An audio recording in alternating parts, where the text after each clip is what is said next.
तो कहानी शुरू होती है और हम देख पाते हैं कहानी को जिसने अपने स्नैक डेविल से गोस्ट डेविल को मार दिया है। और तभी वहाँ पर कटाना मैन आता है और वो बताता है कि पावर भाग गई है। तो अकाने कहती है हमें पावर से कोई मतलब नहीं है, हमें बस उस डेंजी का हार्ट चाहिए। और हम देख पाते हैं गोस्ट डेविल का एक हाथ बचा हुआ रहता है और वो जाके डेंजी की चेन खींच देता है, जिससे डेंजी चेंसो मैन में ट्रांसफॉर्म हो जाता है।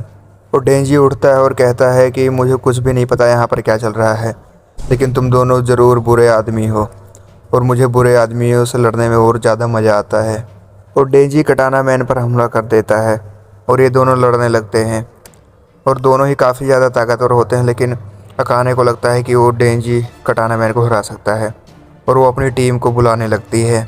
और तभी ये दोनों लड़ रहे होते हैं और इनके बीच में दो आदमी आते हैं। तो कटाना मैन उन दोनों को कहता है इसके हाथ पे या तो इसके दिल में गोली मारना।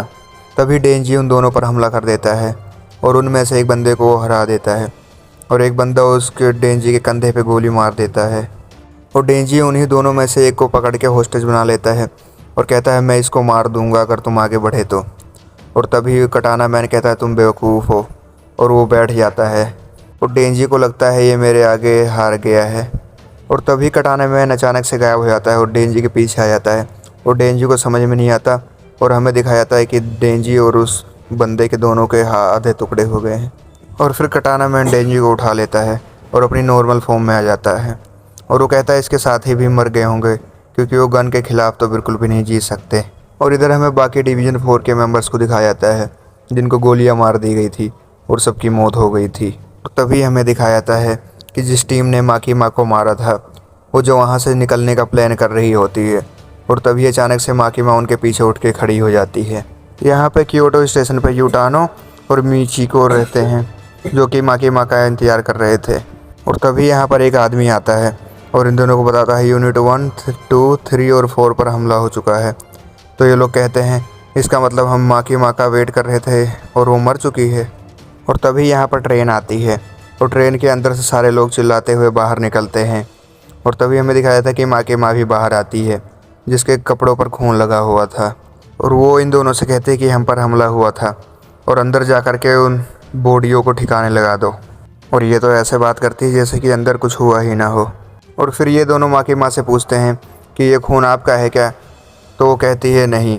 और हमें ट्रेन के अंदर दिखाया जाता है कि जिन्होंने माकीमा पर हमला किया था वो लोग बुरी तरीके से मारे गए थे।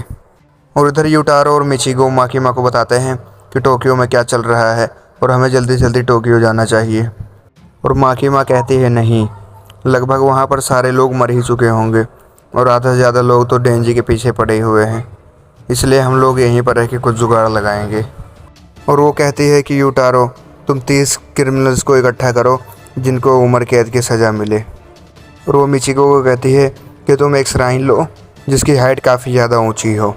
और तभी यहाँ कुछ क्रिमिनल्स को इकट्ठा किया जाता है जिनको वहीं पर लेकर के जा रहे थे। और रास्ते में लोग सोचते हैं कि हमें कहाँ लेकर जा रहे हैं, जिस पर वो वहाँ पे एक पुलिस वाला कहता है कि चुप रहो और बस खाते रहो।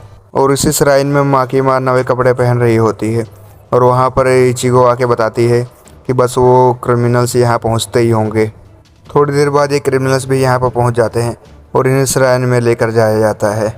और दूसरी तरफ हमें कटाना मैन का सीन दिखाया जाता है जहाँ वो अकाने से कहता है यार मैं तो पूरी तरीके से थक गया हूँ और अब मैं नहीं लड़ पाऊँगा। और हम देख पाते हैं कुछ बंदे डेंजी को घसीट रहे थे और उनमें से एक बंदा कहता है कि मुझे कुछ तो बुरा लग रहा है, मुझे अच्छा नहीं लग रहा है यहाँ पर। और तभी हमें वहाँ पर एक कौवे को बैठा हुआ दिखाया जाता है और वो काफ़ी ज़्यादा पैनिक करने लगता है और ये लोग सोचते हैं कि यहाँ पर हो क्या रहा है। और तभी वो बंदा अचानक से वहाँ पर ब्लास्ट हो जाता है और ये सब काफ़ी ज़्यादा घबरा जाते हैं। और अकाने तुरंत टीम वी को फ़ोन करती है और कहती है कि मुझे बताओ क्या तुम्हारा टीम सी से कांटेक्ट हुआ है और क्या माकीमा बची है या नहीं। और वो उसको कहती है कि तुम जल्दी जल्दी कन्फर्म करो वो मर चुकी है या नहीं। और वो आदमी कहता है कि ना मेरे कांटेक्ट नहीं है उन लोगों के साथ और पता नहीं शायद वो बची है कि नहीं। तभी अचानक से वो भी बंदा फट जाता है। और यहाँ पे हमें दूसरी तरफ दिखाया जाता है कि माकीमा कोई रिचुअल परफॉर्म कर रही थी। और इटारो तभी कहता है कि यहाँ पर हो क्या रहा है और हम सबकी आंखों पे पट्टी क्यों बांधा हुआ है। और इचिको बताती है वो इसलिए कि बाकी हंटर्स को ये ना पता चले कि माकी माँ का किस किस डेविल्स के साथ कॉन्ट्रैक्ट है। तभी माकी माँ उनमें से एक कैदी के पास आकर बैठती है और वो बोलती है कि मिशीमा बोलो। तो वो कैदी उसका नाम लेता है और तभी माकी माँ अपने हाथों से कोई साइन बनाती है और हमें कटाना डेविल की तरफ दिखाया जाता है, जहाँ वो मिशीमा से कहता है, हे मिशीमा, तुम क्या कर रहे हो, जल्दी करो। और तभी अचानक से वो फट जाता है और हमें दूसरी तरफ दिखाया था कि वो कैदी भी मर चुका है, यानी माकी माँ एक तीर से 2 निशाने मार रही थी। और ऐसे ही माकी माँ कैदियों से नाम बुलवा करके कटाना मैन के आधे बंदे को मरवा देती है और उसके आधे बंदे भागने लगते हैं और वो उन्हें भी एक एक करके मार देती है। और अब सिर्फ बकाने और कटाना मैन ही बचे थे, जो कि दोनों ही बहुत डरे हुए थे। और तभी ये दोनों कहते हैं कि ये ज़रूर माकी माँ के ही काम होगा। और हमें दिखाया जाता है कि कोबेनी लोगों के सामने खड़ी हुई है। और तभी हमें कोबेनी का एक फ्लैशबैक दिखाया जाता है, जहाँ इन दोनों पे उस औरत ने हमला किया था और उसने हिरोकाज़ु को गोली मार दी थी और कोबेनी को मारने वाली थी। तभी हिरोकाज़ु वो गोली अपने सर पर खा लेता है और जिससे कोबेनी बच जाती है।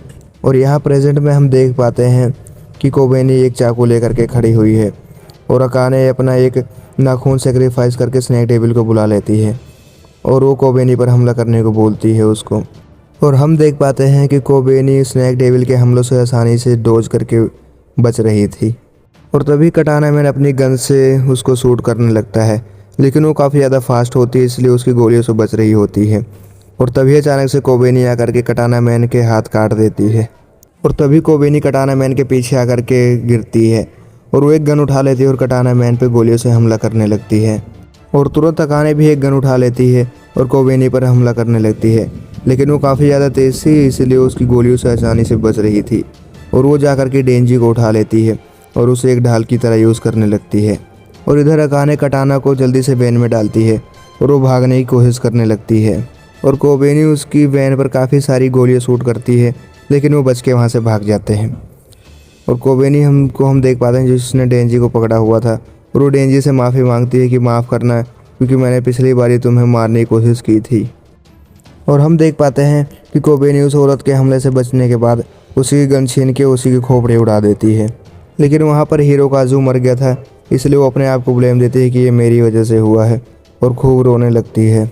और वो सोचती है कि जब मैं हिमेनो से मिलूंगी तो उसे बोल दूंगी कि मुझे क्विट करना है। यहाँ पर उसे ये नहीं पता होता कि हिमेनो अब नहीं बची है। मैं यहाँ दूसरी तरफ दिखाया जाता है, जहाँ माकी माँ, इचिगो और यूटारो स्टेशन पर खड़े होते हैं और माकी माँ कहते हैं कि मुझे खुशी हुई मडोका कि तुम जिंदा हो और कितने लोग जिंदा बचे हैं। तो मडोका बताता है कि यूनिट 1, 2, 3 और 4 चारों पे हमला हुआ था, लगभग सारे लोग ही मर चुके हैं। और थोड़ी देर बाद मडोका अपना रिज़ाइन लेटर माकी माँ को देता है और वो कहता है कि माफ़ करना, मैं अब काम नहीं कर पाऊँगा, क्योंकि वो काफ़ी ज़्यादा डर गया होता है। और माकी माँ वहाँ से जाने लगती है और उसके जाने से पहले मडोका माकी माँ से पूछता है कि आप इस सब चीज़ों के लिए तैयार थी। और फिर माकी माँ उसको जवाब देती है कि मैं पब्लिक सेफ्टी के मेंबर्स की इंटरनल अफेयर्स पब्लिक में नहीं बता सकती, और कहती है तुम्हारी सर्विस के लिए शुक्रिया। और रास्ते में हिटानो और मिचिगो माकी माँ को बोलते हैं कि माफ़ कीजिएगा, लेकिन हम आपका डिवीज़न ज्वाइन नहीं कर पाएंगे, क्योंकि हम लोग यहाँ पे सिर्फ एडवाइज़र के तौर पर आए हैं और कुछ दिनों बाद हम लोग वापस क्योटो चले जाएंगे। तो माकी की माँ कहती है, ओ ये तो काफ़ी बुरी बात है।